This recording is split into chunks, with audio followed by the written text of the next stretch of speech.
August 19th, 2021, all members meeting. Sorry, there was a little bit of feedback there. Welcome everybody to the all members meeting for the Poverty and Homelessness Board.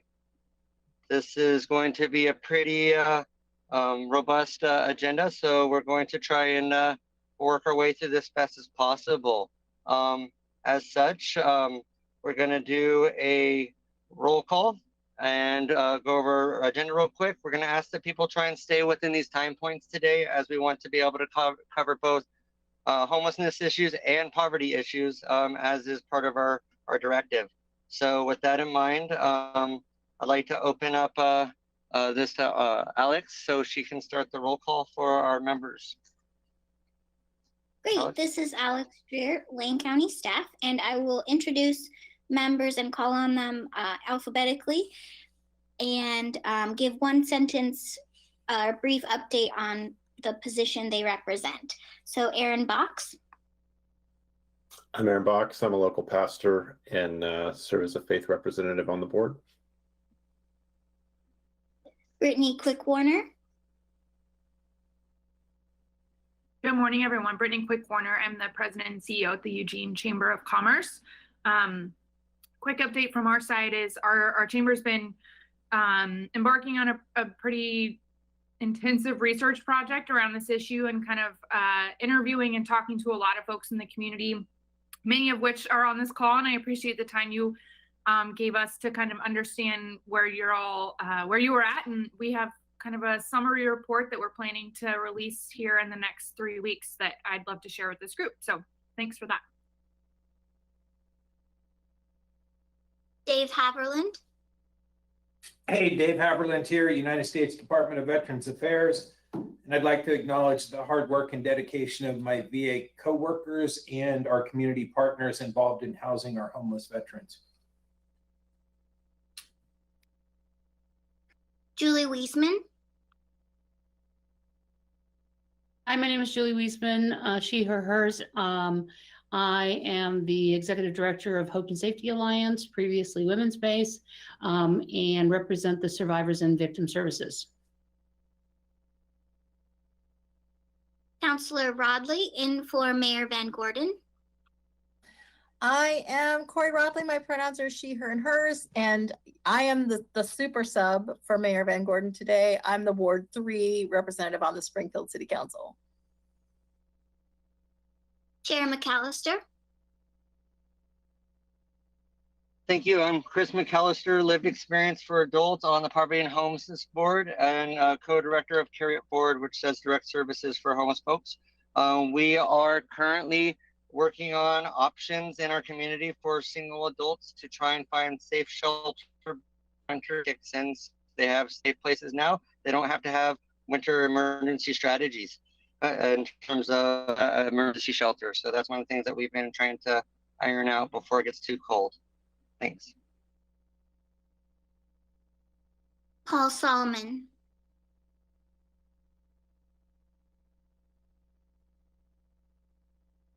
Hey everybody, Paul Solomon, Executive Director at Sponsors. I use he, him, his pronouns, and I am a service provider on this board. Sean Murphy.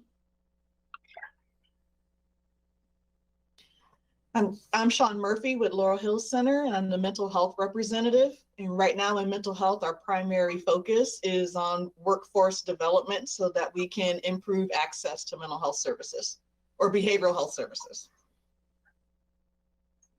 Sheila Wegener. Oh, sorry, I'm late. Are we doing introductions? Yes. Oh, thank you. Sheila Wagner, and one sentence updated to the position they represent on the board: ODHS, self-sufficiency and child welfare, and any way that ODHS can assist and be involved. Cheryl Balthrop. Good afternoon, Cheryl Balthrop from the Eugene Mission, and we are excited to be expanding capacity and innovative programming. Susan Lopez. Hello, Hello, Susan Lopez, she, her, hers pronouns, and I represent Victim Services on the Lane County Poverty and Homelessness Board. Just one quick update that I know many of our Victim Services programs are hiring for candidates for various positions. So please be checking out their websites for those updates. And did I miss anyone who's calling in who doesn't have their name listed?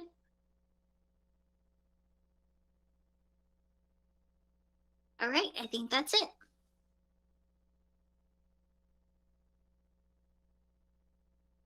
Thank you very much, Alex, and everybody for introducing and sharing what positions we are. It's really important for us to be able to know who's at the table and how we can help.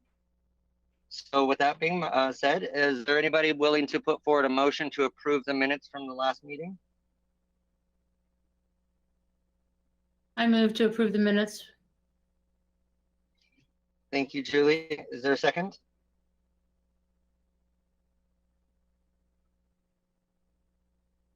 I second. Hearing a motion and a second, barring any discussion or corrections, all in favor, please signify by saying aye or thumbs up on the camera. Aye. Aye. Aye. Any opposed?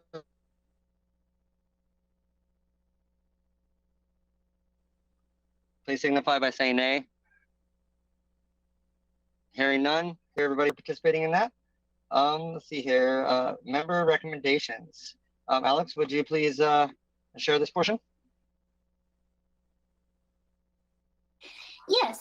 So I'm sorry, I have a crying baby right now. Can I put her down for a nap and you can go to Danielle and I'll do it after hers? So sorry. Certainly, ma'am. Thank you. Danielle. Hi, yeah. Ms. Danielle is going to go over equity statement and equity in the RFP process. Okay, can you hear me? Yes, okay, thank you. Yeah, so I'm Danielle Bautista. I work for Human Services Division. I'm going to share my screen.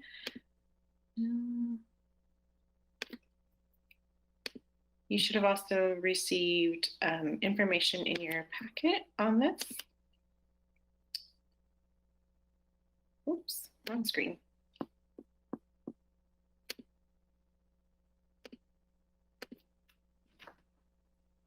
Okay, there we go. So yeah, want to go over racial equity, some of the racial equity we're doing as a division. The goal of today is really just to inform the PHB on our initial strategies around this, and just know that we have a racial equity work plan that's still under development, but we want to get some initial input, make sure we're on the right track. But specifically today, we want to focus on one area, which is on the contracting RFP language, and we want your approval moving that forward. So we'll bring this work back to you ongoing as we update the work plan and make progress on that. So just a little bit of background and overview of why this is important. Just nationwide, we know that there's a disproportionate rate of BIPOC populations who experience homelessness. And while we still need to continue to review data at our local level, we know it's important that we strive for racial equity.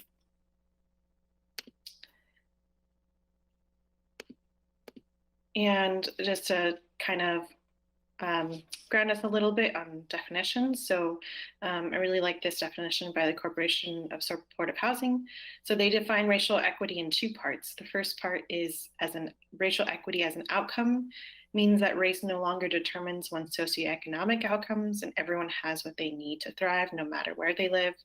And then racial equity as a process means those impacted the most by structural racial inequity are meaningfully involved in the creation and implementation of institutional policies and practices that impact their lives. So for our work, we know that we're looking at outcomes around housing placement, returns to homelessness, and many other outcomes. And for process, we want to make sure we're meaningfully engaging BIPOC populations and those with lived experience in decision-making and program. So also for context is that the role of the continuum of care. So the continuum of care, which involves all you, is responsible for developing and overseeing a work plan related to this work. The HSD program staff have kind of identified 4 specific program areas to start with. We've talked about governance and leadership, meaning we ensure our governing board reflects the community we serve and those most impacted are involved in decision-making. Talking about contracting, so selecting and working with agencies based on how they further racial equity work. And then training, where we provide Lane County staff and contracted agencies the tools and information to work towards this. And data, using data to identify disparities and to continuously review for quality improvement. And then as we gather more information around data, we will have specific program areas that we want to start with. Okay, so where we really want to get your input on today too is one of the focus areas of contracting. So our HSD staff propose additional language around equity to be included in the request for proposals. So including having our own equity statement and specific narrative questions that the agencies must answer in their RFP response. And I guess in framing this, really, when you're looking at these, is kind of the content. We recognize we might need to do some wordsmithing and that, but really we want your approval looking at, are we asking the right type of questions or should we be in another direction or not? So versus an equity framework. So this would be something that's listed in our RFP, similar to how we have emphasis on trauma-informed care, housing first principles, things like that. So we would also include an equity framework. So how we've defined this is that all programs must incorporate an equity framework in development of program design, provision, and evaluation, and that many services, programs, and policies can systematically discriminate against people with diverse racial, ethnic, and gender identities. An equity framework aims to address those disparities and achieve fairness for all. And then, so actually I'm going to stop for a second and ask for any input on this first part of it, or just any part of it, if you have any specific feedback, and then I'll go into the 2 RFP questions. So I just thank you, Danielle. I have limited view as I'm on an iPhone, so I can only see 5 people on camera. So if there's someone on staff who'd be willing to keep a queue, if there are people wanting to ask questions who can see all that, that'd be great. Usually I have Alex do this for me, but she's working on an item. So I just had a quick question. Why did we just pick? Oh, I'll ask after Brittany. Brittany. Oh, thanks. I was just wondering if we have current data on the racial kind of makeup of our current homeless population. Is that information or data we're already capturing? Yeah, that's a good question. I think our goals will bring that back to you at another meeting. But yeah, it's information that we collect. I'm not prepared to share that with you today, but definitely. And we'll be looking at not just the makeup of our population, but really looking at outcomes for different program types. So like housing placement, and if they're returning back to homeless or not, and if there's disparities based on any specific groups.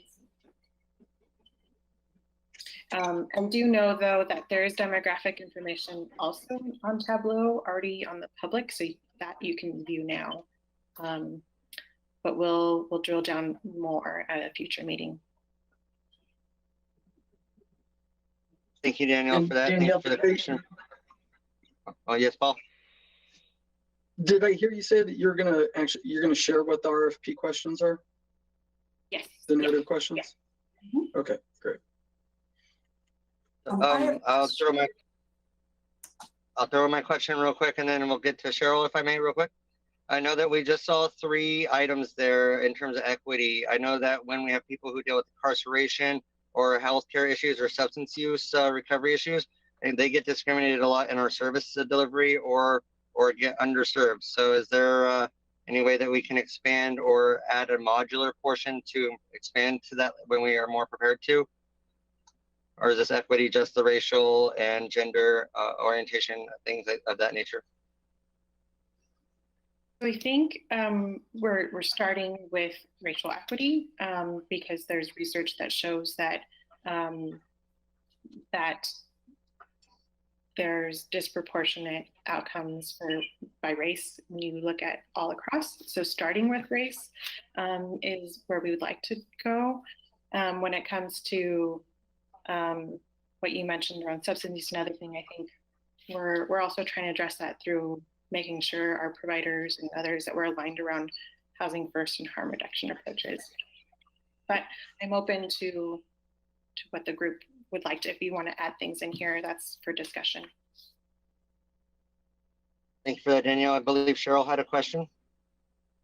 I do, thanks. I know we were talking about the questions to be asked, and I'm wondering what are the underlying practices that there might be concerns about regarding that might be creating barriers to racial groups or vulnerable groups, because it looks like we're just talking about representation numbers.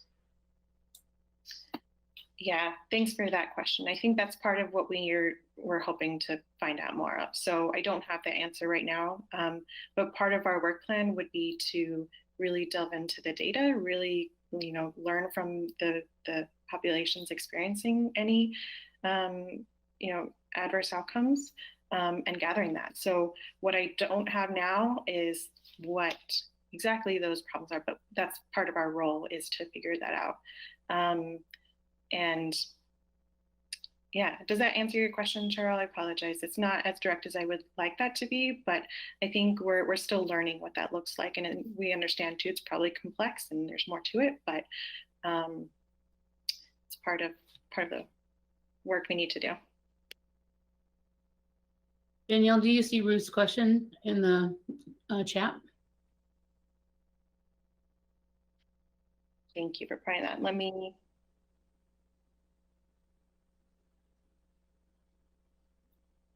Is the equity statement required in addition to an agency's non-discrimination and title, or will having these in place suffice? So it's not a requirement that we add this in the RFP, I'll say, but we would like to include it in there to kind of show that this is important to HSD and to the continuum of care. So this is an equity statement that we would be including in our RFPs.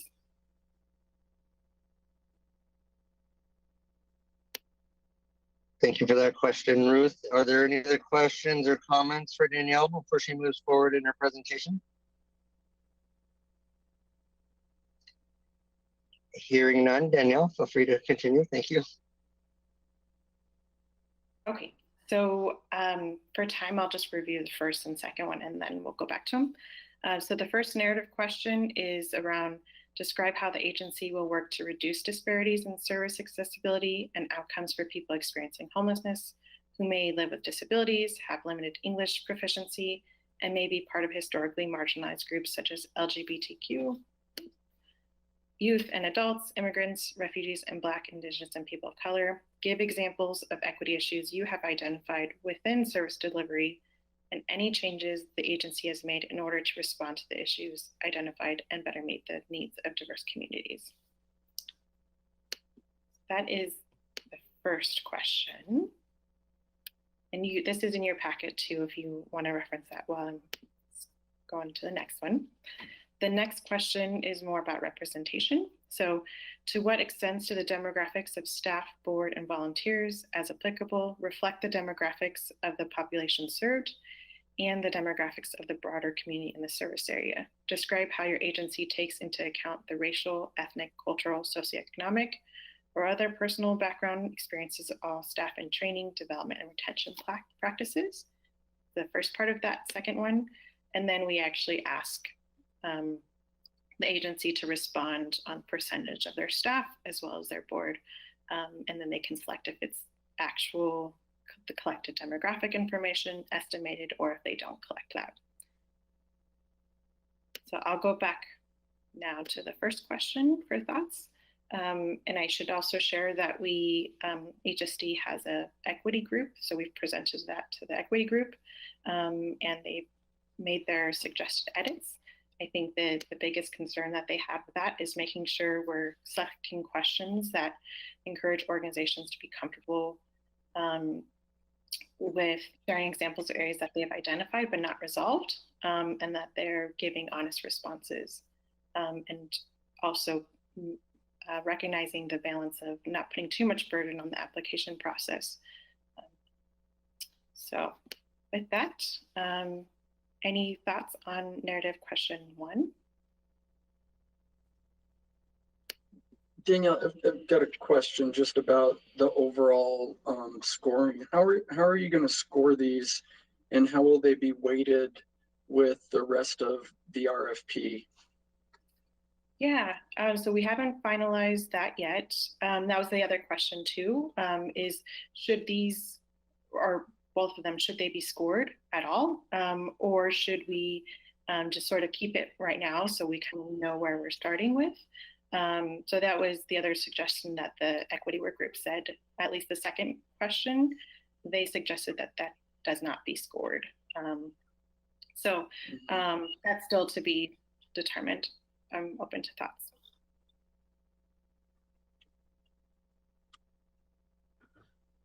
My question is, are you going to limit the response? I mean, question number 1 is a really big question, covers a lot of stuff. So, I mean, I've filled out a lot of grant applications and that have character limitations. So are you going to leave this an open-ended question, or will it have character limits?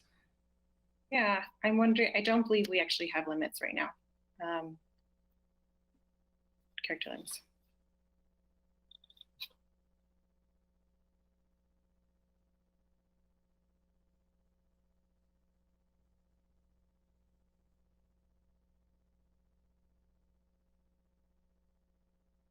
I don't see any problem with this. I get asked this all the time by every funder that we work with. They ask us these equity questions. So these are pretty much in line with everything else that my agency is being asked.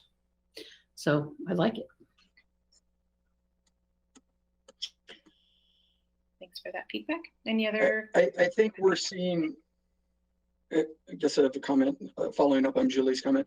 I think we're seeing a trend, not only that funders are asking these questions, but they're asking, like with the second question around representation, what are your plans to address inequities in representation within your organization if there isn't currently representative members on your board and staff of the various BIPOC members of the community? Mm-hmm. Yeah, and oops, sorry. One of the questions I guess I had was also, you know, we are all more motivated when we put a timeline to things. So I think, you know, has there been consideration of putting, you know, if you have determined, like Paul was suggesting, that you don't have representation, what is your agency's timeline towards meeting that objective? Okay. Thank you. Yes, that was another thing. So I think we can definitely add follow-up questions to this one, is sort of around if they want to provide additional information to the response, if they have other plans to work on recruiting more, what's their timeline, all of those. Danielle, can I just raise a question? Please. Yeah, I'm going to just be the troublemaker because I think it's so important to get the questions right, or we won't ever get the answers right. And the premise of the question, going back to number 1, was that there were some sort of barriers regarding accessibility and outcomes. And if we look, I'll just use our population at the mission. If you look at accessibility, I would suggest that maybe the historically marginalized groups are overrepresented in our population. So I'm trying to understand how accessibility is impacted. And from an outcomes perspective, is there any information showing or suggesting to us how our programs are not getting the desired outcomes, and addressing, you know, gearing what we're doing towards that And it looks like everything that we're doing is just straight up pro rata representation of these individuals. And if it is, then let's be honest about what we're doing and that we're not addressing accessibility and outcomes. And I'm happy to ask those hard questions because we're not in the running for this. But I think that if we as providers are really trying to address these issues, we need to address them head on. Thank you for that comment. I do want to be mindful of time. I think what I'm hearing perhaps is we need to ask a little bit more explicitly too, is kind of describing what those outcomes and accessibility issues are first, and then having the agency describe how they will work to reduce those disparities. But yes, thank you. And then I see Chris wanted to follow up.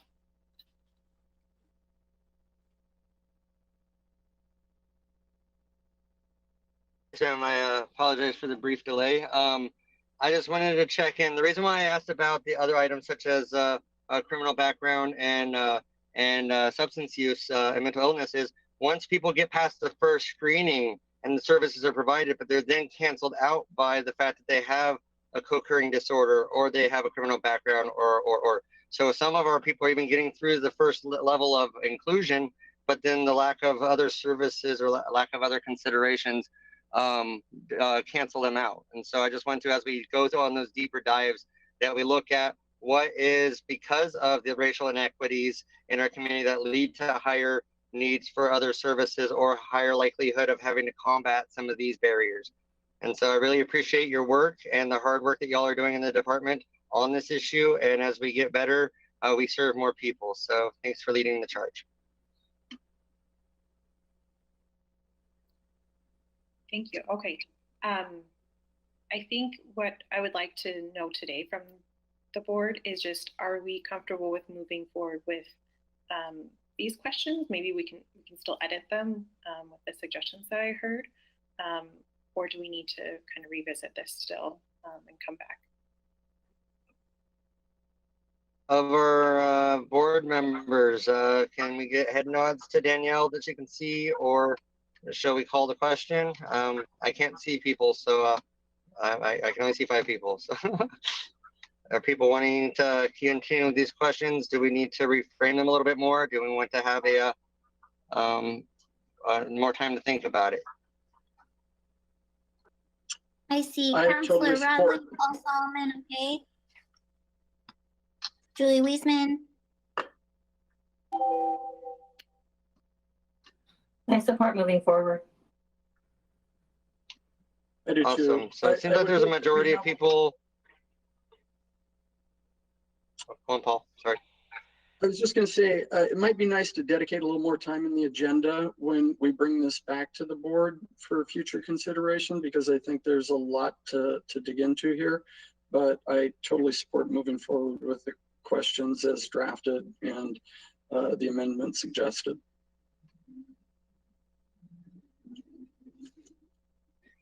So Danielle, I believe we want to talk about this a little bit more, but we agree with your current approach. And if we want more feedback, that we carve out a larger time.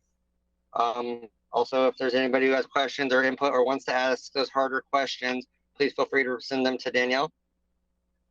Okay, thank you all. Does that work? Yeah. Awesome. Thanks again. And can we pull up our agenda? There we go. On top of it. Alex, would you like to resume item number 3, please? yes, thank you everyone. So we have some membership changes at this time. We were recruiting for education, philanthropy representative. The membership committee interviewed candidates, and their recommendation to you today is for education representative Donna Butera, who's the Bethel School District McKinney-Vento liaison. Philanthropy representative, their recommendation is Shelley Galvin, who's on the screen today. Hi, Shelley. She's the Director of Corporate and Social Responsibility at CBT Nuggets. We also have another representative. We have had a vacancy for the Pacific Source Continued Coordinated Care Organization representative, and Pacific Source has decided they would like Catherine Ryan to be their representative. So if those recommendations from the membership committee are agreed upon by this group, then the membership officially would go to the county commissioners for their approval. Do you need I don't a, know if you need a formal Thank motion, you. but I, Yes, we Okay, do. so thank you, Alex. Okay. Thank you, Alex. At this time, I would like to entertain a motion if we would like to consider these recommendations as placed.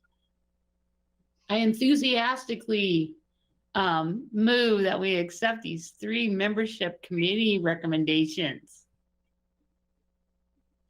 and I second. Excellent. So we had a motion by Julie, a second by, was it Paul? Nope. Brittany. Brittany.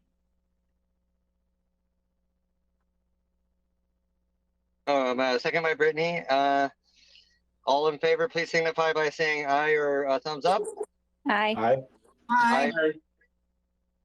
Any nays? Hearing no nays, it carries. Thank you. Welcome, Shelley. Welcome, Catherine. And welcome, sorry, I'm missing the last Donna. name. Donna. And thanks To the for being here today. The only other membership updates I have is that rural elected official is out. We're accepting applications now. Councilor John Fox in Coburg had intended to resign back in February. And then healthcare representative just closed, and we have a few applications that the membership committee will.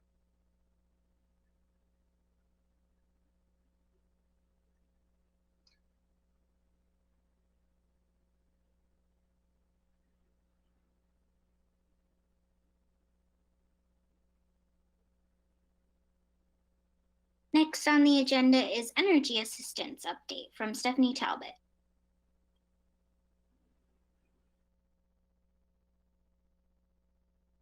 Hello, thank you for having me. I'm going to talk about current energy programs and an upcoming program that we have for water assistance that's coming to us. So I'm going to share my screen here.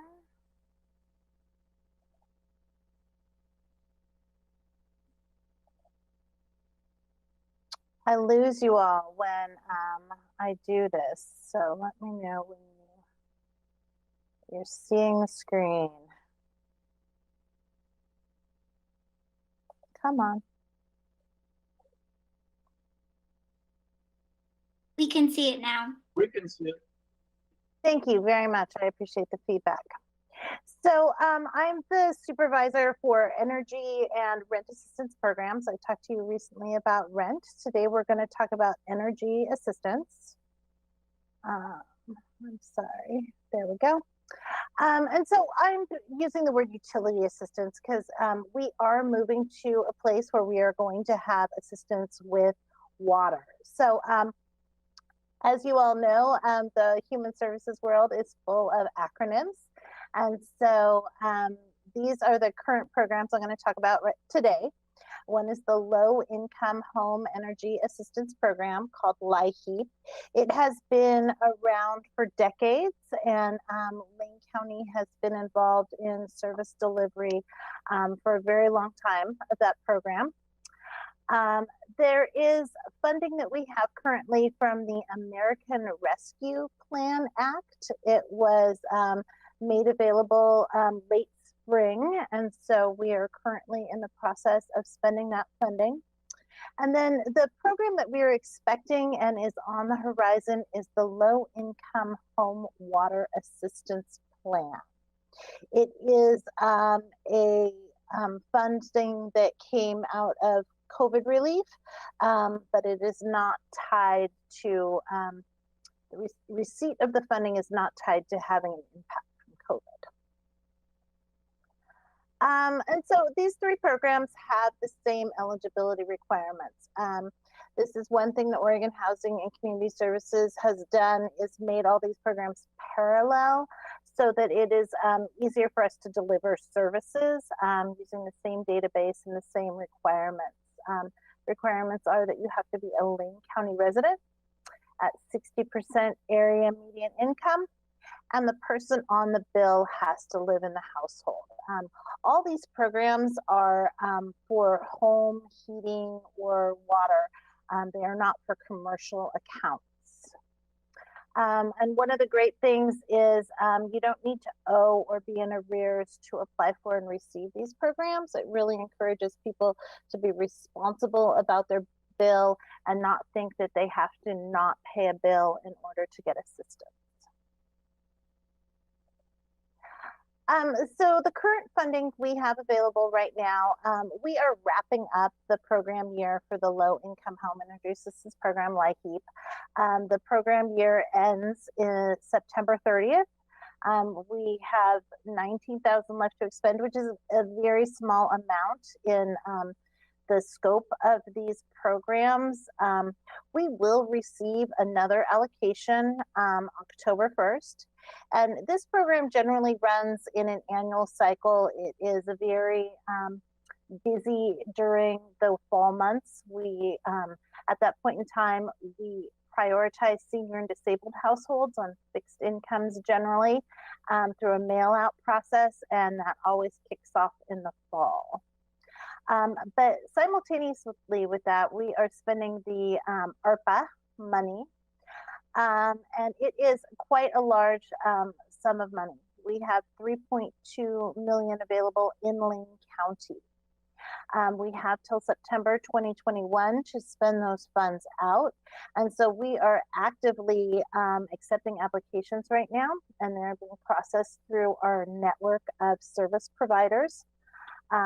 And so, again, these are very parallel programs. One of the nice things about the ARPA funds is if you have received LIHEAP or in the past this year, we also had a program called eSCAR, which was COVID related, and CARES money. If you've received any of those, you are still eligible to receive the American Rescue Plan Act funding. What we are anticipating is this low income home water assistance plan. This is brand new. We have never been involved in delivering water assistance. And so there are still a lot of things being worked out at the state and local level. So what we are hearing from Oregon Housing and Community Services, our funder right now, is that this program will run through December 2023, or as funding allows. If we expend funds before then, we will end the program. Our estimated Lane County allocation will be 1.3 million.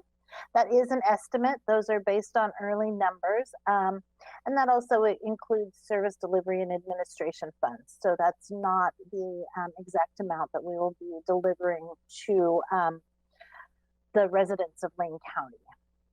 It can cover water, sewer, and wastewater. What makes this fund trickier than electric? Not only have we been doing, well, I shouldn't say electric, heating assistance, because it'll also pay for Northwest Natural Gas and other bulk fuel sources. But what makes it different from heating assistance is, you know, we haven't done it before, and there are dozens of utility providers that provide water, sewer, and wastewater services. You know, it is very possible that somebody lives in an apartment building and pays their landlord for water, and then maybe pays somebody else for sewer, or they pay the city for water and sewer, or, you know, there's all these different combinations of water, sewer, and wastewater, especially in rural areas, that one can have. You know, some mobile home parks, for example, are their own water vendors to their residents. And so we're going to have to enter into vendor contracts with each of these entities. And so we've started that process of outreach to the water vendors in Lane County and started these conversations. So still to be determined on a statewide level is how to serve the households who pay landlords for utilities. do we work with those landlords and do some kind of bulk payment on behalf of all their tenants if it's, say, low-income housing and we know that they're all eligible? There's different models we can look at here. And also still to be determined is payment size for each household. There are different models in the utility assistance world. A lot of it is household income in relationship to household size, and that determines your payment. Other models are a floor and a ceiling where you have a minimum payment and a maximum payment depending on what's owed. So there's still a lot of up in the air about the water assistance program, but I wanted to let you all know what we're working on and that it's going to be rolled out right now, October 1st, and it's on the horizon, and maybe see if I could answer any questions you might have about that.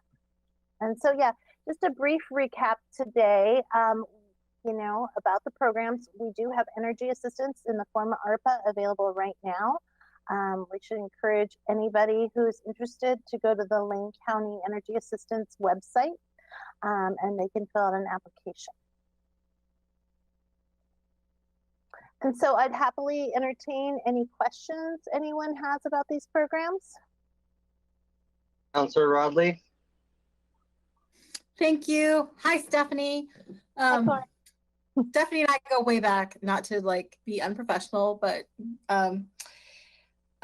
so one, I really appreciated because it was this churning question as you were getting through the presentation, just the fact that we have to lean into the nuances of how water and sewer and storm is billed. And I'm sort of interested in you coming back and saying how that works, because, some utility companies like our Springfield Utility Board bill for that in addition to, and it all comes in one bill. And I know rural communities are complicated. So I'm looking forward to seeing about that. And then the other question I had is are the funds all going to be distributed through the county like LIHEAP funds kind of are, or is the intent to work with partners in those communities to distribute the funds? Thank you. I appreciate the questions. As I said, we are working out how to do the payments. It seems like somebody like Sub, who pays water, sewer, and wastewater to one entity, maybe would get a greater payment than somebody who's just paying water, and maybe their complex takes care of those other two. So those are all nuances that we're aware of exist, and we are working on, and I will happily keep you updated. So with LIHEAP and all the energy assistance programs that we operate, generally we work with service providers in each community. And so we have contracted with, so you saw outreach services in Florence and Cottage Grove Community Sharing, and, Catholic Community Services is the contractor doing it in both Eugene and Springfield. We work with the Lane Council of Governments to serve senior and disabled populations in Bonita, Junction City, Cresswell. So we do have a lot of outreach out in rural areas. The interesting thing, I'm pressed for time, so I'm going to keep going here. The interesting thing about COVID is it has offered more opportunities for us to do more things remotely.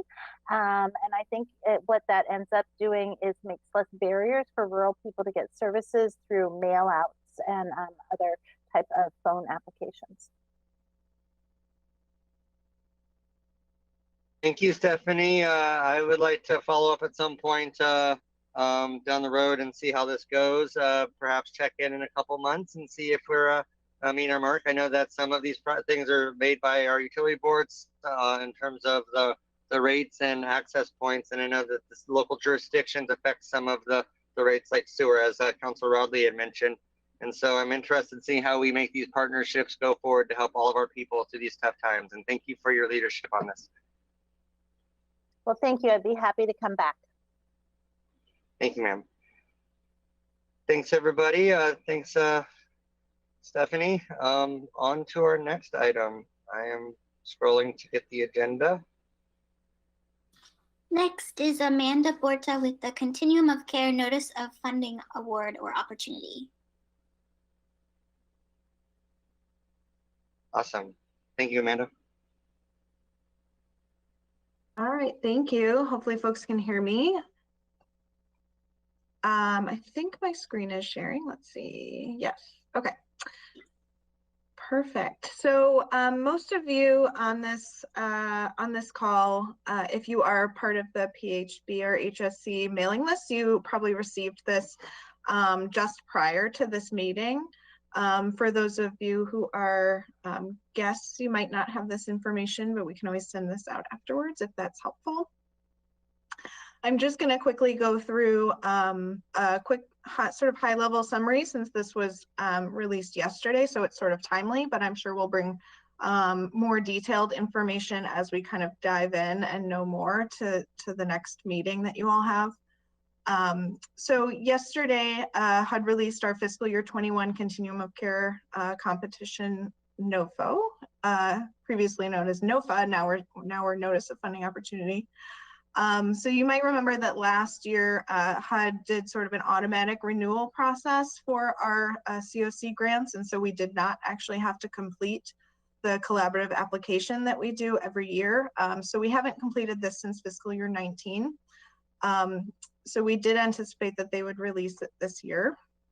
We will be working on it from Lane County as the collaborative applicant for our COC with our co-applicants Homes for Good and St. Vincent de Paul. Some key highlights from this year, I'll just go through these and I'm sure I'll bring some more information as we know more. This is from my kind of first initial read.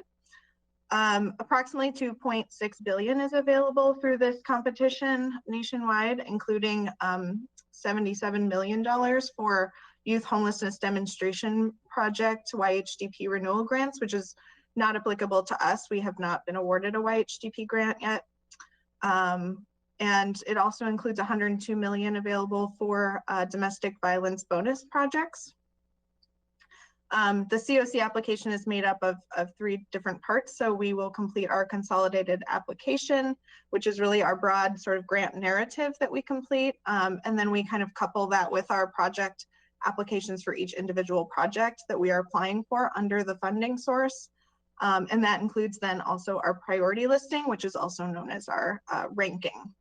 And that's sort of how we rank our projects for priority funding. Just to highlight some of HUD's priorities and changes from the previous competitions, HUD's policy, they typically outline their policy priorities through the NOFO each year. So it's always good to sort of pay attention to these and see kind of what's on the horizon, what's new, what's different.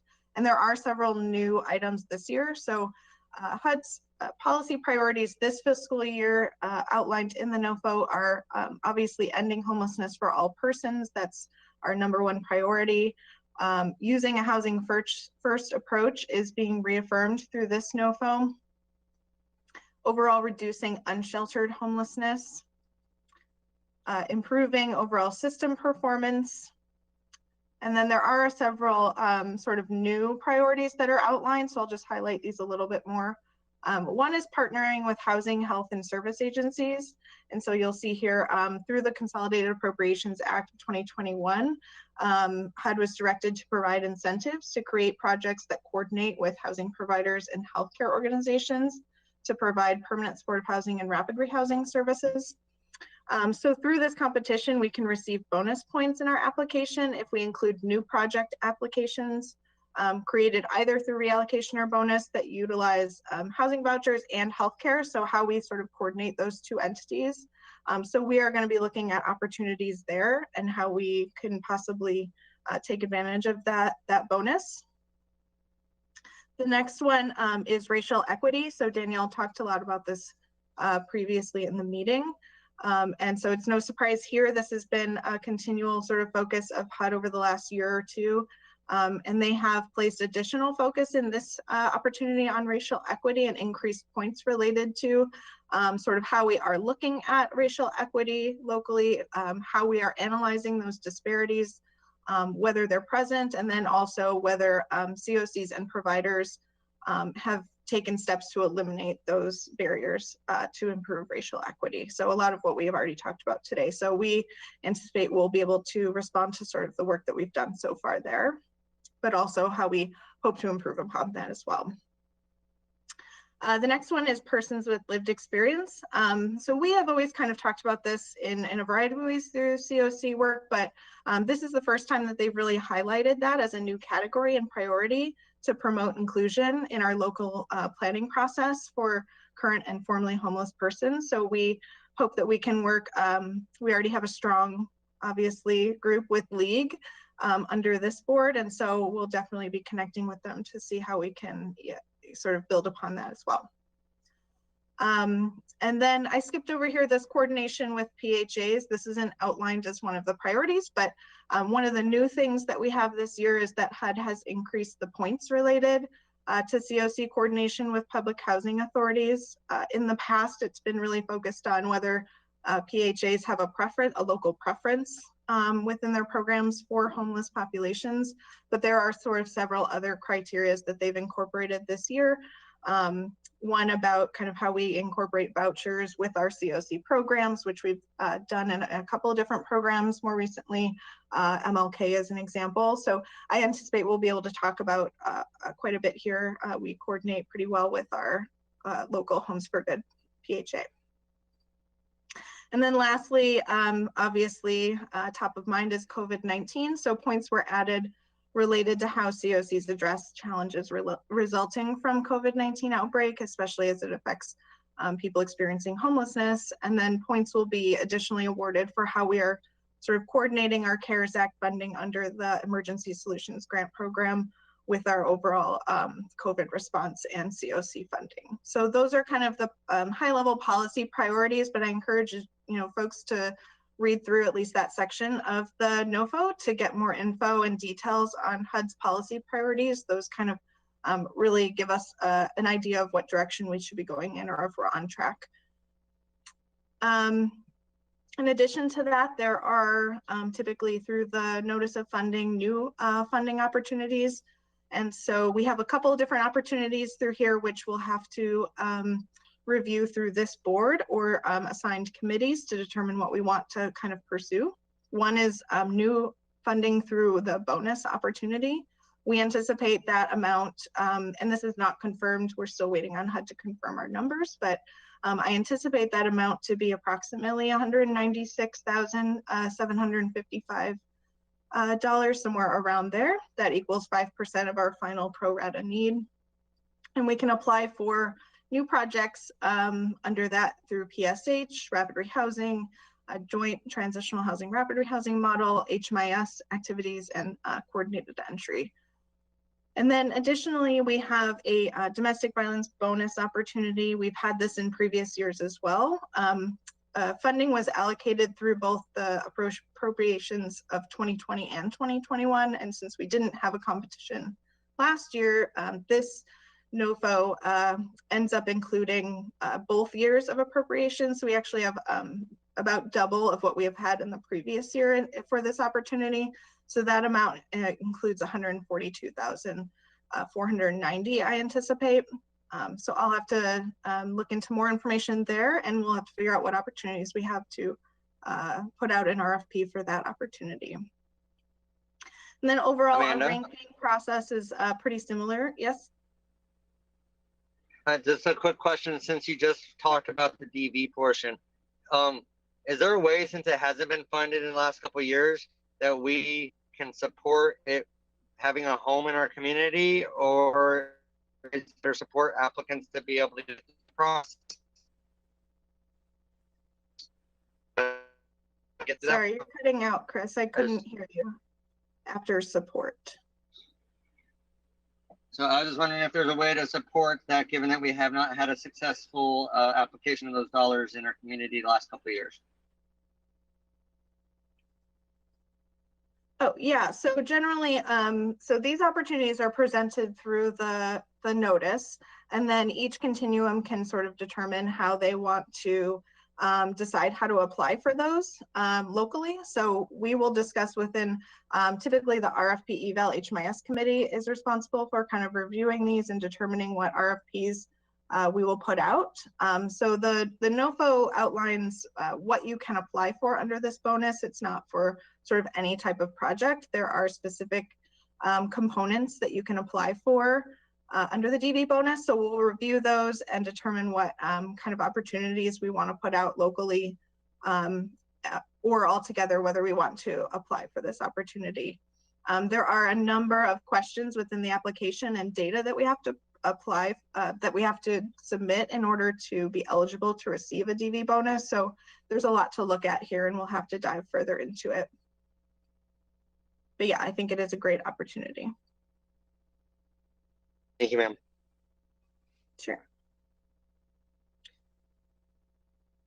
So just to wrap up, we do typically, as you know, complete a ranking process. HUD requires us to rank projects in 2 tiers in the event that HUD does not have enough funding to support all projects that are being applied for. And so tier 1 is equal to 100% this year of our annual renewal demand. So essentially the amount that it takes to fund our existing projects. And then tier 2 is the difference between that and the maximum amount that we are allowed to apply for through renewal reallocation and bonus funding. So essentially the way I'm reading that is that our tier 2 equals about our new project amounts that we're able to apply for. And lastly, as always, performance-based decisions are really emphasized within the NOFO. And so new project applications are allowed only if COCs evaluate and competitively rank projects based on how they improve system performance, and HUD will prioritize funding for COCs that demonstrate that capacity. Oh, and lastly, I did not include in the email that I sent out, but another important note that is new this year is that Indian tribes and tribally designated housing entities under the Consolidated Appropriations Act of 2021 are now eligible to apply for funding through Continuum of Care program, which is not previously allowed. So for fiscal year 21, these entities can apply through existing COCs only. So my understanding is that we do have a couple of entities that meet that definition within our geographic area. So we might need to do some outreach there and determine whether those folks want to apply for projects or interested, or overall update our RFP process to make it clear that those entities are eligible to apply for projects. So more to come on that. That's brand new as well. If there's not any other, I'm happy to answer a quick question or two. I know we're short on time, but I just wanted to give everyone the quick highlights. And again, we'll be bringing a lot more back to this group. This group generally approves our COC application once we submit it. And a variety of other things before we submit it. So stay tuned for more information. This is just sort of an update for today. Can I jump in with a question? Thank you, Amanda. Madam Mayor, feel free to talk. Thank you so much. Thank you, Amanda, for this. And thank you, Chris, for a chance to just jump in. I apologize for being late. And so I'm sort of jumping in here, but just 2 questions. In the list of priorities, housing first and addressing unsheltered homelessness, those are ongoing priorities. We have a number of new efforts to create, as you know, in the city, create safe sleeping sites in which people are still technically homeless. I mean, will that, is there a conflict there between our setting up these temporary sites and housing first? I mean, will people that are in those car camping sites still be eligible for sort of housing first stability, or is there a nuance there that we're going to need to pay attention to as we look for ways in which we move those people on through the system? That's my first question. And then my second question is on the new priority around partnering with housing, health, and human service agencies. One of the things you all know we're bumping up against is the capacity of our provider agencies to really meet the need. And so I'm just planting the seed of hope that we would really be considering ways in which these HUD dollars might help us build capacity within our provider organizations to provide living wages, good training, support for those folks that are out there working with a high need population.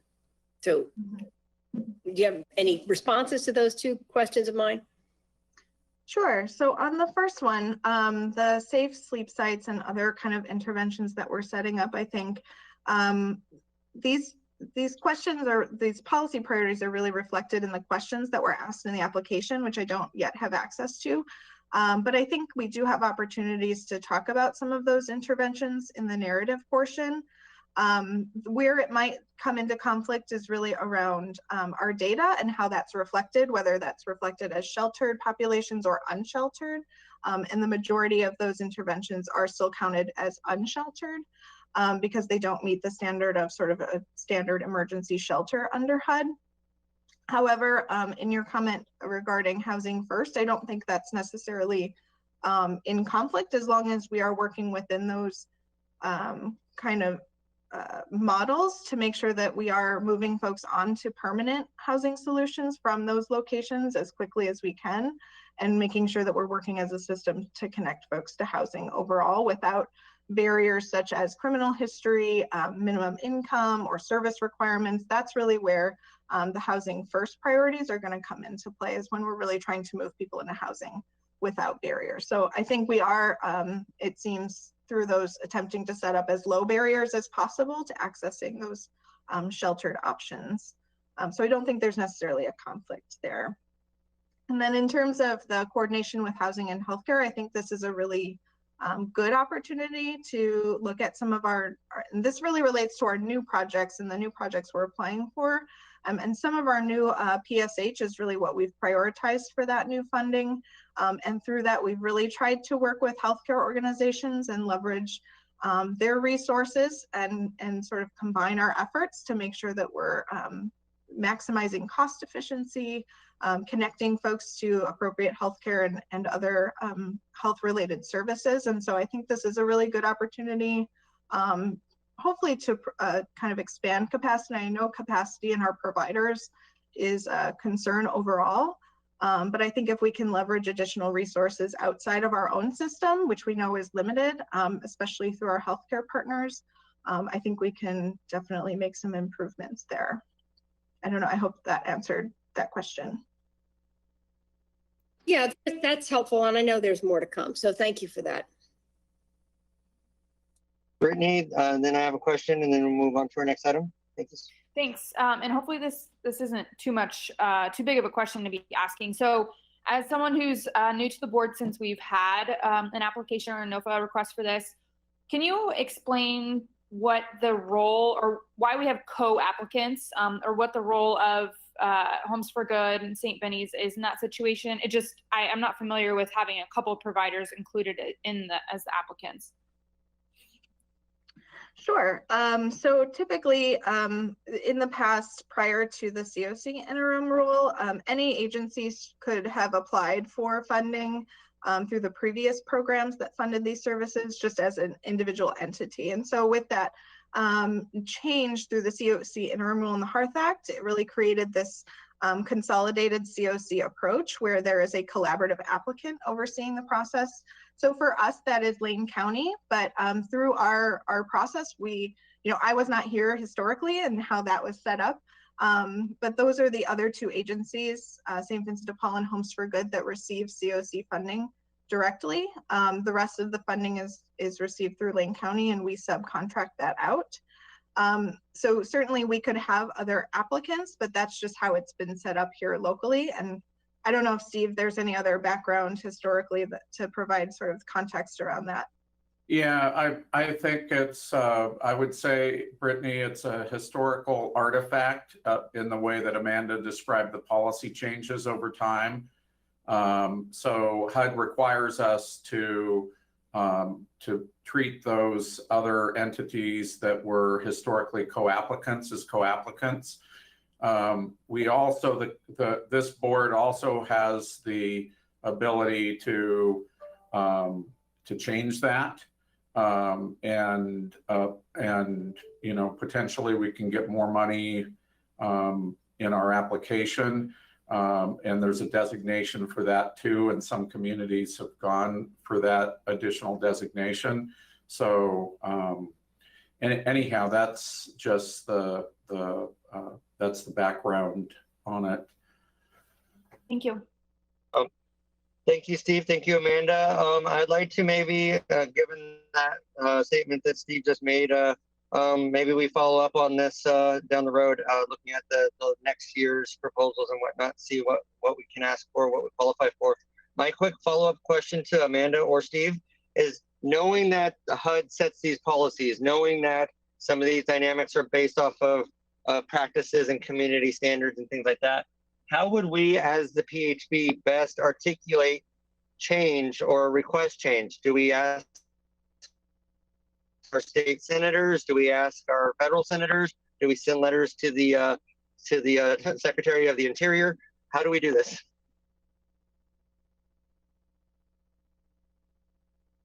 Sorry, Chris, you were cutting out a little bit, but I think the gist of your question was really around, if we have additional priorities that we want to communicate to HUD and how we do that. Is that your question?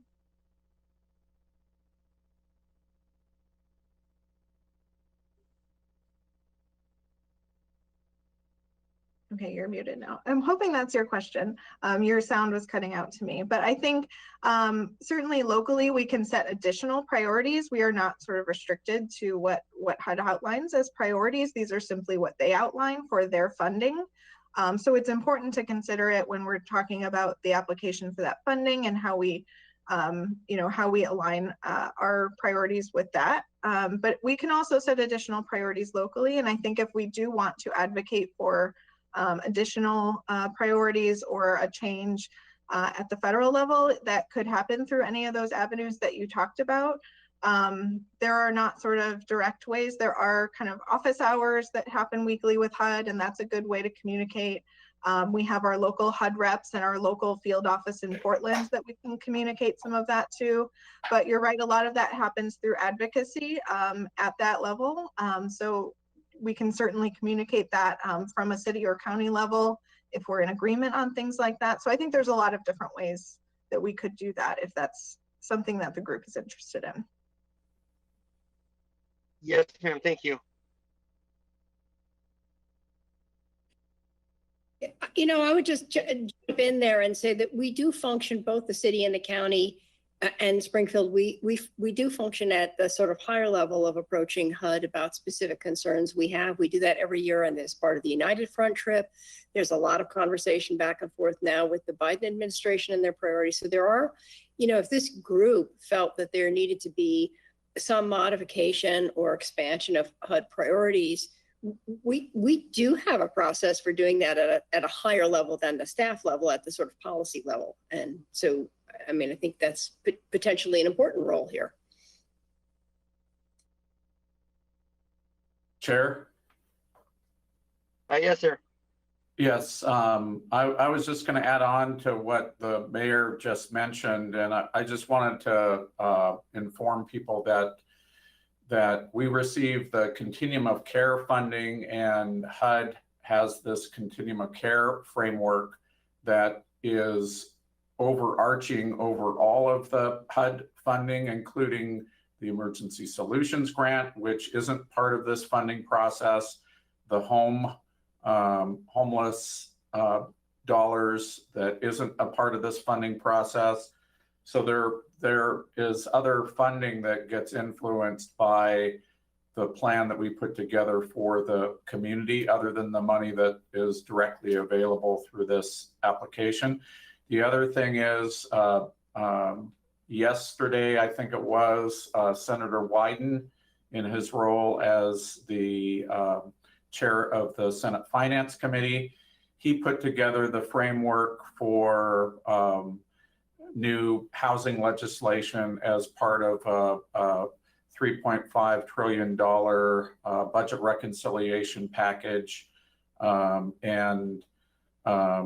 which includes things like anyone who is eligible for a housing voucher would receive a housing voucher, and putting more money into the National Housing Trust Fund, and more resources behind the low-income tax credit program, as well as investing in for home builders and in middle class housing, so that people can move up the housing ladder and free up other properties so that they can be available for people to rent.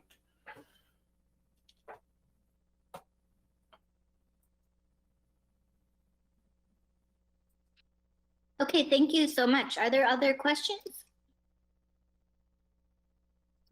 Okay, the next, go ahead. I didn't, maybe it's just my own ignorance of this whole process, because I'm new to this scenario too. But I noticed in the priorities, if Homes for Good is part of one of the co-applicants, and one of the priorities is to coordinate with the housing authority, how does another housing provider ever kind of partner up and have the opportunity to come on board, and we expand our opportunity for having additional housing people? So I just see that there's this, this is not to say anything bad about Homes for Good or St. Pennies or anything like that, but when we have the housing authority as a co-applicant and they are considered a priority with increased points, then they are always incentivized to work with them, with our county.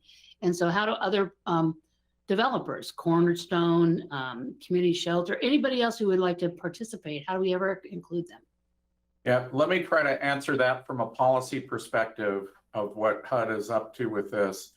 The current administration, the Biden administration, is looking to expand, as I just mentioned, things like the availability of vouchers, which can be project-based. And what Homes for Good does, and the Sponsors Project and the MLK Commons, all of those are a good example of, is that when they project base those Section 8 vouchers, that becomes the money that is the operational budget for permanent supportive housing. And when they go through that process, they can also make those vouchers available to other housing developers. So other housing developer, nonprofit housing developers can also, can also approach the Homes for Good board and Homes for Good and apply for those opportunities.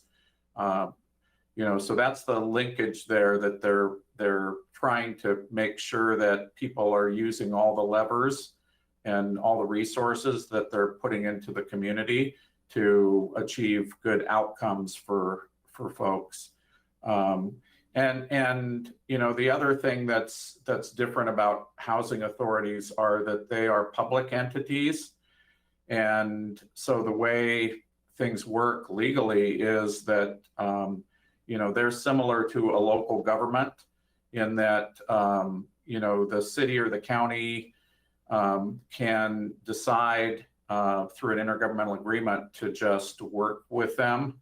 So they have a little bit different legal status, both federally and locally, than other nonprofits. But in terms of awarding the project-based vouchers, they have to be equitable with other housing development groups in doing so.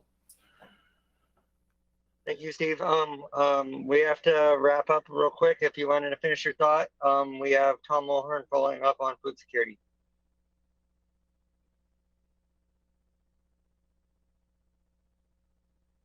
Hearing none. Sorry, Steve. That in mind, Tom, welcome. Please feel free to start at a respective time. Okay, well, thanks so much. It's a pleasure to be here. Are you good on time for me to go ahead? And I won't take 15 minutes, but I just want to make sure we're still. Yes, sir. We're gonna have you talk, and then we're gonna skip over what Sarai has to offer. If she wants to send us anything via email, we'd be happy to read it. But thank you. Feel free to go ahead. Sure. Can you see my screen that I just shared? Yes, sir. Thank you. Okay, great. Well, I've been asked to provide an update on food insecurity in Lane County, focusing particularly on rural areas. And I'm also going to share a few thoughts about the impacts of COVID, wildfires, and poor air quality on food security. Food security is lack of access to sufficient food because of limited financial resources. And it's measured through an annual household survey that the USDA conducts all over the country with state and county level estimates calculated from those results. And what you see here are the 2019 survey results, which showed Lane County had 13.6% of the population was food insecure, children 18 and under 17.4%. Then the 2020 and the 2021 numbers, those are not the actual results yet. We won't get the 2020 results until next month or so. But these are projections that Feeding America, the national food bank organization, has developed for Lane County. So you see that food insecurity did go up during COVID, not as much as some people thought it might initially based on these projections, but it did go up, and it still has not yet gone back down to pre-COVID levels. I'm going to state the obvious. Food security is based on economic security. It's just another dimension of poverty. And when money is tight, food purchasing typically feels the squeeze in a way that's different from other expenses. Because if you don't pay your rent or your utility bill, your car payment, bad things are going to happen because of how your landlord or your utility company or your auto loan provider is going to respond to your non-payment. But if you don't buy groceries, you and your family suffer the consequences, but the grocery store doesn't come after you for payment. And faced with that reality, that really influences the spending priorities of low-income people in a profound way, away from food and towards some of those other kinds of things. Now, the first and most important line of defense of protection for those experiencing food insecurity in this country is the Supplemental Nutrition Assistance Program, or SNAP. I'm going to scroll down. And these are SNAP numbers for Lane County for calendar year 2019 and calendar year 2020. Shows the average number of monthly participants in the program, in other words, people who used SNAP, and then the total annual benefits. So $93 million worth of SNAP benefits were spent in grocery stores by Lane County residents in 2019. And that went up to $127 million in 2020 because of increases, short-term temporary increases in COVID amounts because of COVID. And look at that $127 million figure. That number is approximately 10 times the value of the food distributed by Food for Lane County and our 160 plus partner agencies last year. In other words, for every meal that we support by our food distribution, SNAP supports 9 or 10 meals. That's just a really important thing to be aware of and to be cognizant of when we talk about food insecurity. But having said that, we do distribute a lot of food with our partners, and it does make a real difference. I mentioned that we have, let's see, how do I stop sharing? No, excuse me, I'm sorry, I'm not that familiar with GoTo. If someone can tell me what I need to do to stop sharing this screen and go to another one. Well, actually, I'm fine. We, 75% of the food we distribute is distributed by 34 food pantries operated by various nonprofit and faith-based groups. And I'm going to try to pull up a map now of those pantry locations. Can you see that map now on the screen if somebody can say yes or no? Yes. Okay, thank you. So this is, it's hard to see, but it gives you an idea of the points where, particularly the rural pantries I'm going to talk about now. So out on the coast, we've got the Florence Pantry, which is open 6 days a week for various hours. They're really providing great service to the community there on the coast. Then there was a number of smaller pantries throughout the rural area. The Mapleton Pantry is open a couple of days a month. And one of the endearing things about this pantry is that the manager leaves her phone number on the door of the pantry. And between times, if somebody comes and they need food, they can call her up and she'll come out and give them some food assistance. Triangle Lake has a pantry that's open once a month. The Goldson Pantry near Cheshire is open once a month, as is the Notai Pantry. And you might say, well, what good is a pantry that's only open for a few hours once a month compared to a grocery store? And that's a valid point.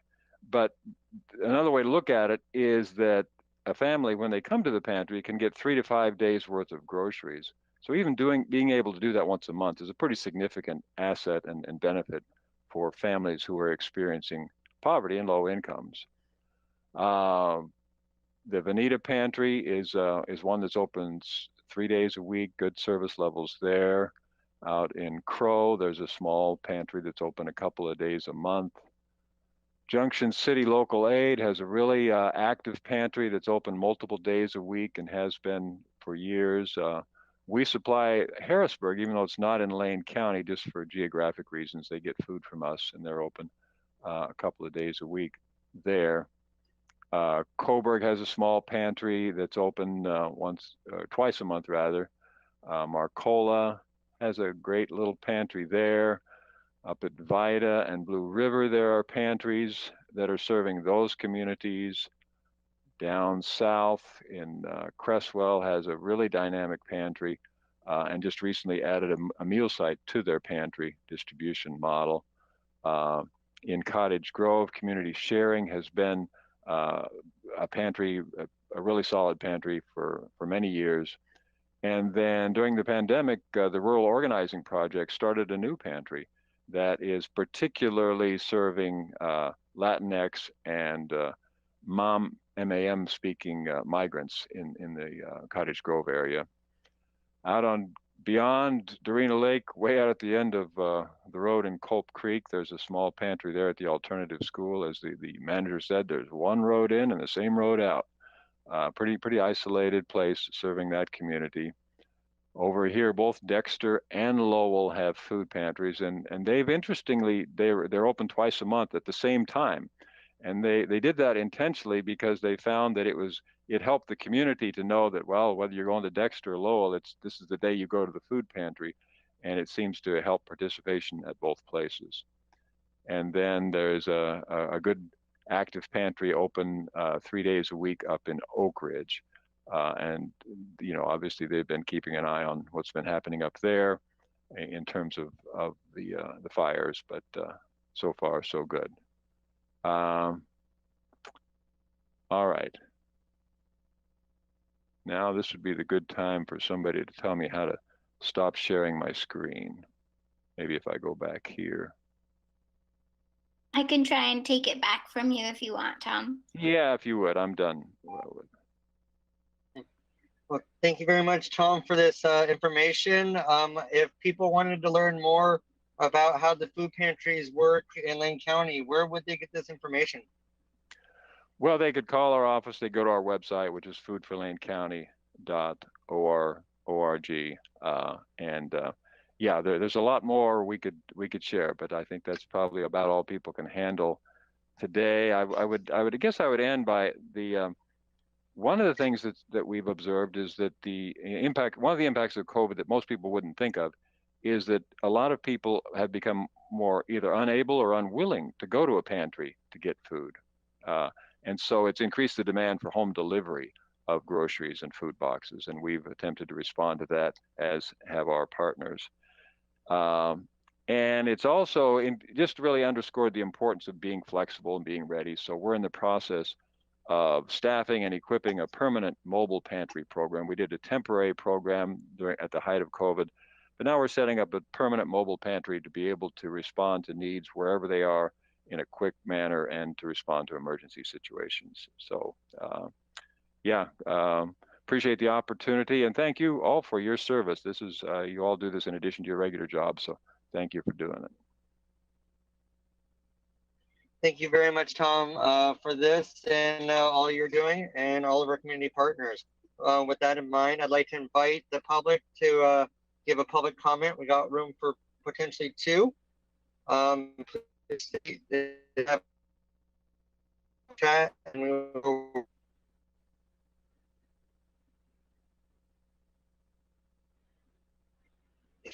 And I don't see anyone in the chat. Thank you, Alex. Seeing none, hearing none, is there any providers who'd like to give a 1-minute update about something about to happen in the month before we meet again? Or have an agenda item request that they'd like to vocalize or chat? This would be a great time to do so.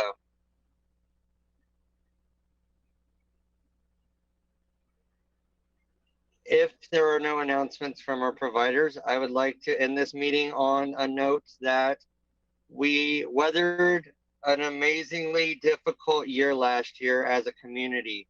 We've been able to move systems and help improve systems despite all of the adversity that's come on us.